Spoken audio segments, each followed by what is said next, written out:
Welcome to the deep dive. Today, we're stepping into, well, probably one of the most intense environments you can imagine.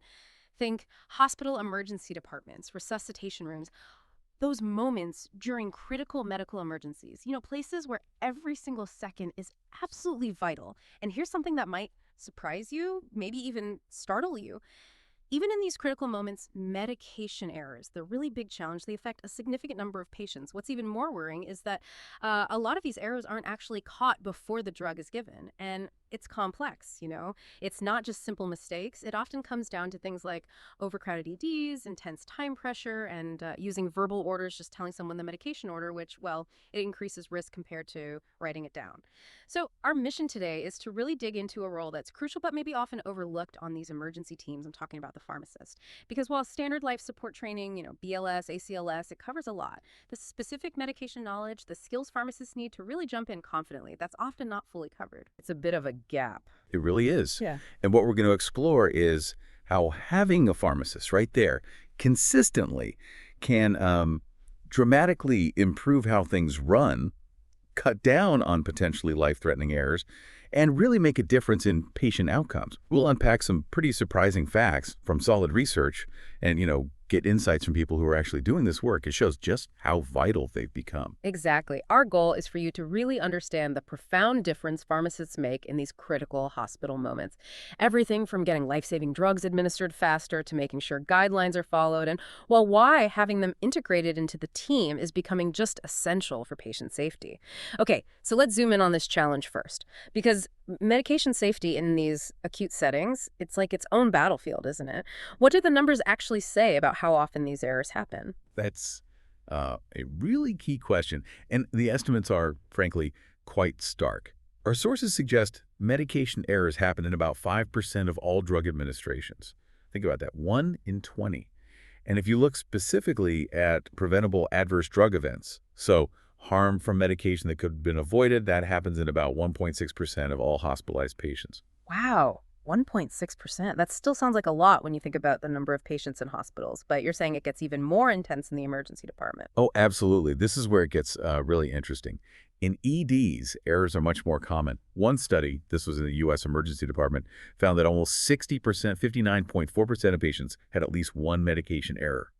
And here's the really alarming part. 37% of those errors were not caught before the medication reached the patient. 37% went straight through. That's Okay. that's quite unsettling. It is. And it really highlights how the environment itself plays a role, right?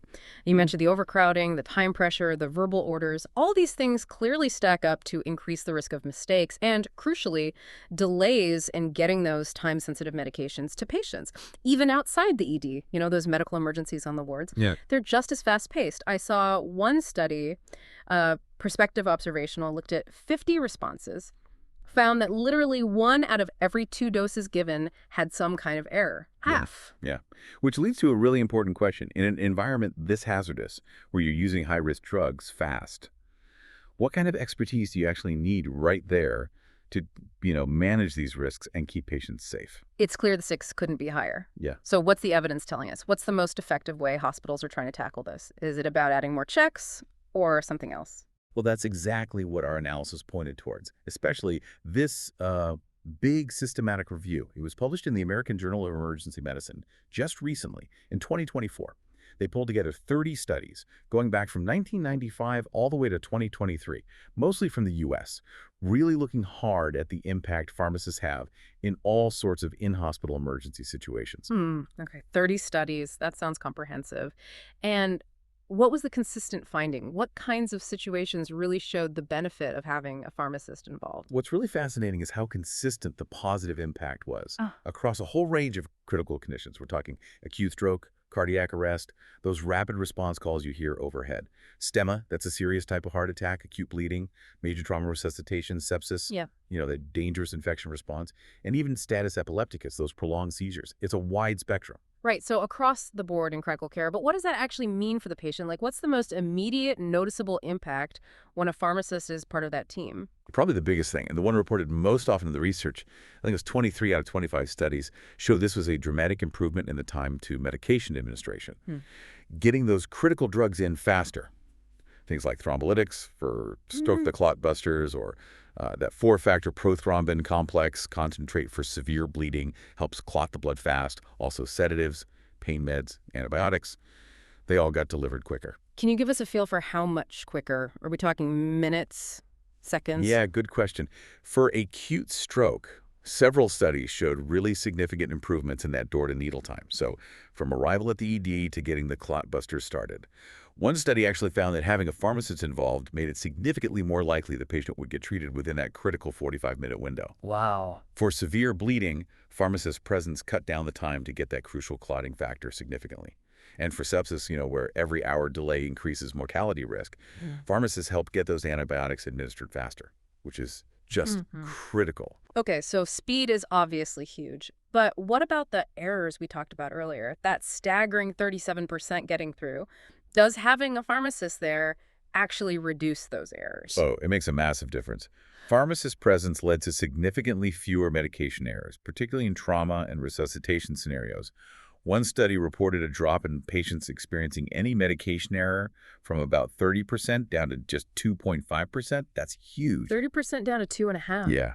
And for the really critically ill patients in that study, it went from nearly half of 48.6% down to under 8%, so 7.7%. That's almost eliminating the problem in those cases. Incredible. It really is a staggering improvement. It basically turns a high-risk medication environment into one that's much, much safer during those critical moments. Okay, so faster meds, fewer errors. What else? Any other key impacts? Well, another really important area is guideline compliance, making sure the established best practices are actually being followed in the heat of the moment.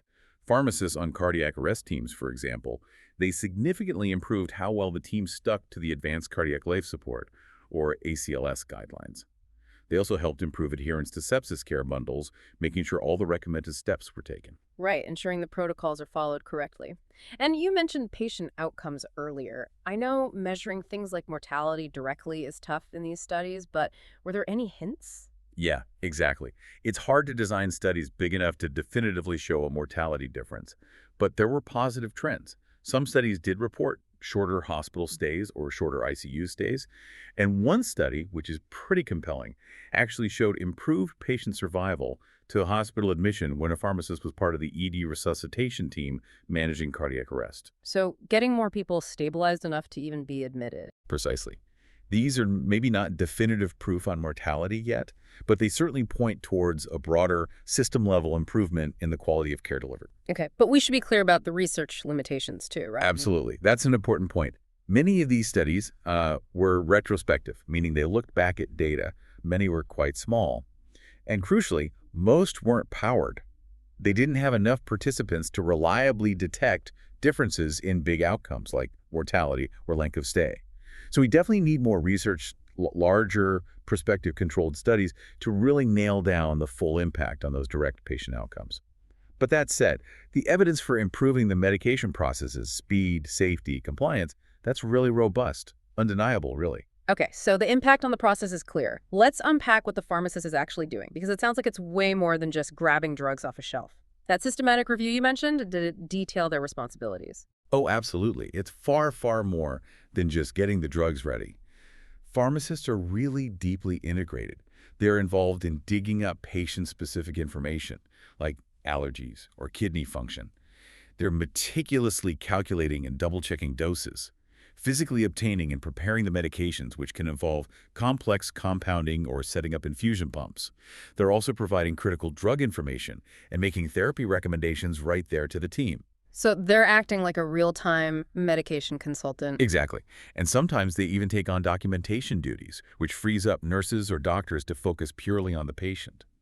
Some even help get the orders into the electronic medical record directly. It's a really hands-on, proactive role. And it sounds like their specific actions can change depending on the emergency itself, like it's tailored. Yes, precisely. For example, in an acute stroke case, the pharmacist might be screening for reasons the patient can't get the clot buster, advising on how to manage blood pressure, even helping the physician talk through the risks and benefits with the patient or family.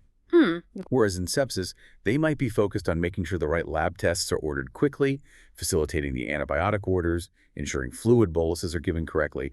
These actions don't just help with the meds, they improve the whole team's workflow and efficiency, taking some of that cognitive load off others. Okay, so Given all these clear benefits, it really sounds like every emergency team should have a pharmacist fully integrated. Is that happening, or are there still gaps in getting them prepared or involved? Yeah, you'd think so, but unfortunately there are gaps. Despite how clear the benefits are, surveys have shown that a pretty significant chunk of pharmacists, one survey found around 36%, don't actually feel adequately prepared to jump into these emergency code situations, even when it's technically part of their job description. And a big reason for that is, as you touched on earlier, the standard BLS and ACLS training, while great for general response, just isn't tailored enough to the deep medication knowledge and practical skills a pharmacist needs in that high-pressure code environment. Right, so there's a disconnect between the need and the specific training. That's a problem.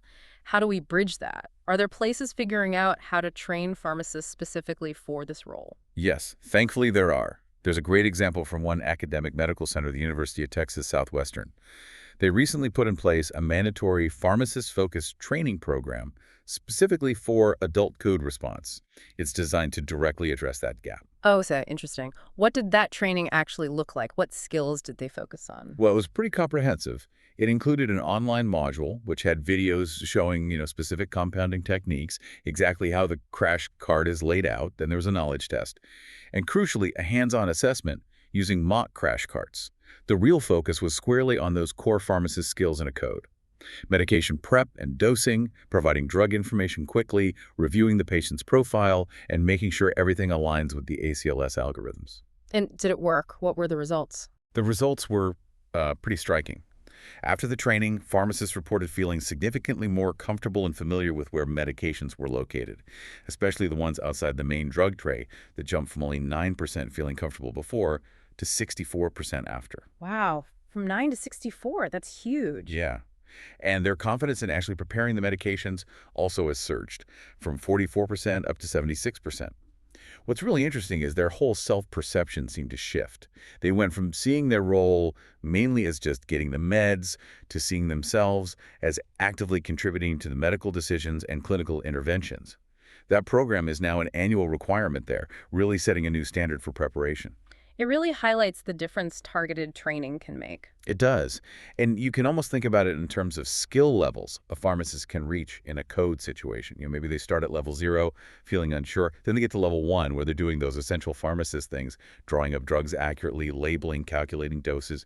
That alone is a huge help and cuts down errors massively. Right, the fundamentals. Then maybe level 2 is developing that skill to look at the patient's meds, their labs, what's happening clinically, and actually helping identify or even reverse the cause of why the patient is deteriorating. Ah, getting into the why. Exactly.